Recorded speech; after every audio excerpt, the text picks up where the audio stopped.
আসসালামু আলাইকুম। আমার পরিচয় আমি দিয়ে দিচ্ছি। আমি রবিউল ইসলাম, সরকারি শিক্ষক, চামড়া মাধ্যমিক বিদ্যালয়, সপ্তম শ্রেণীর ক্লাস বিজ্ঞানের ক্লাস নেব। অধ্যায় দ্বাদশ। আমার আজকের পাঠ হলো সৌরজগৎ আমাদের পৃথিবী। যাই হোক, আমরা ক্লাসে ফিরে আসি। সৌরজগৎ সম্পর্কে আমরা গত ক্লাসে অনেক জানছিলাম। তারপরে আজকে আমরা সৌরজগতের গঠন এবং এর বিভিন্ন গ্রহগুলোর পরিস্থিতি সম্পর্কে জানব। সৌরজগতে সূর্য সৌরজগতের কেন্দ্রে অবস্থিত। সূর্য সৌরজগতের কেন্দ্রে অবস্থিত এবং সূর্যকে কেন্দ্র করে ৮টি গ্রহ পর্যায়ক্রমে ঘুরছে। কেন্দ্রে রয়েছে তাহলে কি সূর্য। সূর্যের চারিদিকে কয়টা গ্রহ আছে? ৮টি গ্রহ। এই ৮টি গ্রহ, প্রত্যেকটা গ্রহ এবং সূর্যের পরিচয় পরিস্থিতি সম্পর্কে আমরা জানব। প্রথমত সূর্য একটি উজ্জ্বল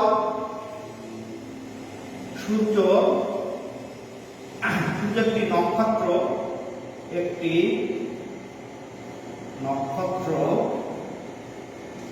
যা জ্বলন্ত গ্যাসপিণ্ড দ্বারা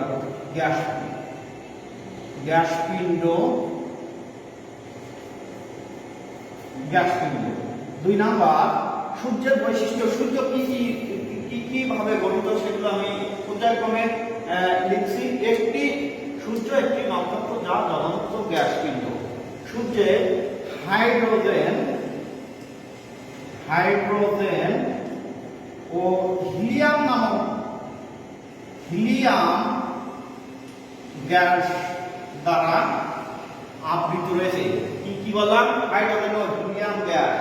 এই হাইড্রোজেন গ্যাস, দুটো হাইড্রোজেন গ্যাস, একটা হাইড্রোজেন গ্যাস আর একটা হাইড্রোজেন গ্যাস মিলে হিলিয়াম গ্যাস তৈরি হয়। এই হিলিয়াম গ্যাস তৈরি হওয়ার সময় প্রচুর পরিমাণ শক্তি ও তাপ উৎপন্ন করে, যে কারণে সূর্যকে জ্বলন্ত গ্যাস পিণ্ডের মধ্যে দেখায় এবং সেই তাপ ও শক্তি পৃথিবীতে আমরা পাই।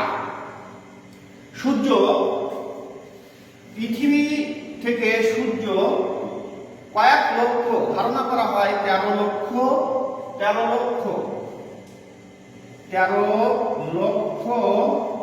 গুণ বড় পৃথিবী থেকে।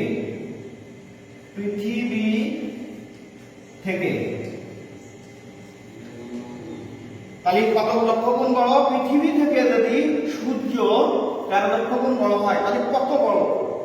চতুর্থ, সূর্য পৃথিবী থেকে কমপক্ষে 15 কোটি কিলোমিটার দূরে অবস্থিত। 15 কোটি কিলোমিটার দূরে আছে সূর্য সম্পর্কে আমরা কম বেশি জানলাম। তাহলে কি? সূর্য একটি নক্ষত্র যা জ্বলন্ত গ্যাসপিণ্ড। এই জ্বলন্ত গ্যাসপিণ্ডের ভিতরে রয়েছে হাইড্রোজেন এবং হিলিয়াম গ্যাস। দুটি পরপর হাইড্রোজেন গ্যাস হিলিয়াম তৈরি করে, যে কারণে প্রচুর তাপ শক্তি এবং তাপ এবং শক্তি বিকরণ হয়, যা পৃথিবীকে আলোকিত করে রাখে। পৃথিবী তথা সকল গ্রহকে আলোকিত করে রাখে। 13 লক্ষ গুণ বড় পৃথিবী থেকে এবং 15 কোটি কিলোমিটার দূরে আছে। তাহলে সূর্য সম্পর্কে যে 4টি পয়েন্ট লিখলাম, লিখে নিয়েছো সবাই? আমি মুছে দিলাম। গেল সূর্য। এবার সূর্যকে কেন্দ্র করে 8টি গ্রহ ঘুরছে। সূর্যকে কেন্দ্র করে কয়টি গ্রহ? 8টি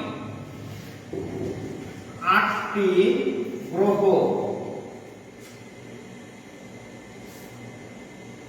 তার 1 নাম্বার, প্রথম গ্রহ হলো বুধ। সব থেকে 1 নাম্বার গ্রহ হলো, এই গ্রহগুলো লিখবে তোমরা পর্যায়ক্রমে, কারণ সূর্য থেকে পরপর রয়েছে, যে কারণে কোনো প্রকার যাতে আমরা পুরো কল্পনা লিখি। তার প্রথম হবে বুধ। বুধ সবথেকে ছোট ছোট গ্রহ এবং এবং সূর্যের নিকটে অবস্থিত, সূর্যের নিকটতম ও গ্যাসীয় বায়ুমণ্ডল দ্বারা গঠিত, গ্যাসীয় বায়ুমণ্ডল আছে, মণ্ডল আছে। বুধ শেষ, বুধের ছোট গ্রহ এবং সূর্যের নিকটতম ও গ্যাসীয় বায়ুমণ্ডল আছে। গেল সূর্য, বুধ গেল, লিখেছ। এরপরে আছে বুধের পরে শুক্র, 2 নাম্বার গ্রহ হল শুক্র। শুক্র গ্রহ আমরা সাধারণত সন্ধ্যার সময় একটা জ্বলন্ত তারা আকাশে দেখি এবং সকালবেলায় একটা তারা পূবের আকাশে দেখি। এই তারাকে অনেকে নক্ষত্র বলে, কারণ এই তারা জ্বলে, কিন্তু আসলে তারা এটা তারা নয়, এটা একটা গ্রহ, এর নির্দিষ্ট কোনো আলো নেই,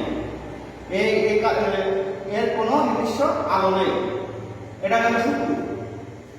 এরপরে আছে শুক্র, তারপরে আছে এবার পৃথিবী। এবার 3 নাম্বার গ্রহ হলো পৃথিবী। দেখো আমি ছবিতে পরপর সবাই বুধ, শুক্র, পৃথিবী। পৃথিবী সম্পর্কে যথেষ্ট পরিমাণ ধারণা আমাদের আছে। পৃথিবীকে বলা হয় সবুজ গ্রহ। পৃথিবী হলো গ্রিন গ্রহ, যা অক্সিজেন ও কার্বন ডাই অক্সাইড বায়ুমণ্ডল বিদ্যমান এবং প্রচুর পরিমাণ কি আছে তাহলে গ্রিন গ্রহ মানে পৃথিবীতে সবুজ গাছপালায় বেষ্টিত। বিজ্ঞানীদের ধারণা কমপক্ষে 13 লক্ষ প্রজাতি সবুজ উদ্ভিদ রয়েছে পৃথিবীতে, আর 7 লক্ষ প্রাণী রয়েছে। এই উদ্ভিদরা সাধারণত তাদের সালোক সংশ্লেষণ প্রক্রিয়ায় কার্বন ডাই অক্সাইড দিয়ে খাদ্য তৈরি করে নিজেদের খাদ্য নিজেরা তৈরি করে, আর উপাদান হিসাবে অক্সিজেন ছেড়ে যায়। এই অক্সিজেন আমরা সাধারণত কি করি, স্বতন্ত্র প্রায় নিজেদের শক্তি পালন করি শ্বাস প্রশ্বাসের মাধ্যমে। যে কারণে পৃথিবী একমাত্র গ্রহ যেখানে বসবাসের উপযোগী, তাহা অন্য কোনো গ্রহে এই অক্সিজেন এবং কার্বন ডাই অক্সাইড সঙ্গে সঙ্গে পানি আছে। পানি কেন দুনিয়া লিখেছ তোমরা? পৃথিবী শেষ। এরপরে আছে মঙ্গল, 4 নাম্বার গ্রহ হলো মঙ্গল। মঙ্গলকে বলা হয় লাল গ্রহ। কারণ এর মাটি লাল রঙের, এর উপরের পৃষ্ঠে লাল, মাটির রং লাল, যে কারণে একে লাল গ্রহ বলা হয়। এই মঙ্গলে বিজ্ঞানীদের ধারণা কিছুটা হলেও বসবাসের উপযোগী রয়েছে এবং বায়ুমণ্ডলটাও মানুষের উপযোগী, যে কারণে অদূর ভবিষ্যতে মঙ্গলে হয়তো বা মানুষের যাতায়াত হতে পারে। মঙ্গল। এরপরে আছে শনি, না বৃহস্পতি, মঙ্গলের পর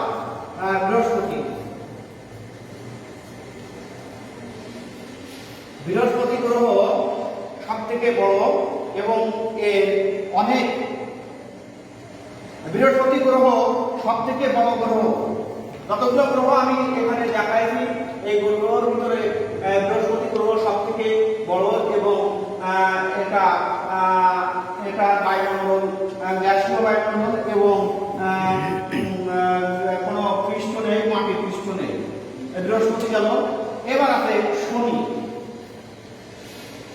শনি বৃহস্পতির পরে শনির অবস্থান, বৃহস্পতি তোমরা দেখতে পাচ্ছ বৃহস্পতির পরে শনির অবস্থান, এবং শনিকে বলা হয় শনি অনেকগুলো ঋণ রয়েছে বলায় রয়েছে। যে কারণে অনেকে বলে যে যদি শনির দশা লেগেছে, আসলে শনির দশা বলতে বলায় শনিকে বলায় রয়েছে, এবং শনিকে অনেকগুলো উপগ্রহ রয়েছে। শনির সব থেকে শনি গ্রহের উপগ্রহ বেশি। সর্বশেষ তারপর রয়েছে ইউরেনাস।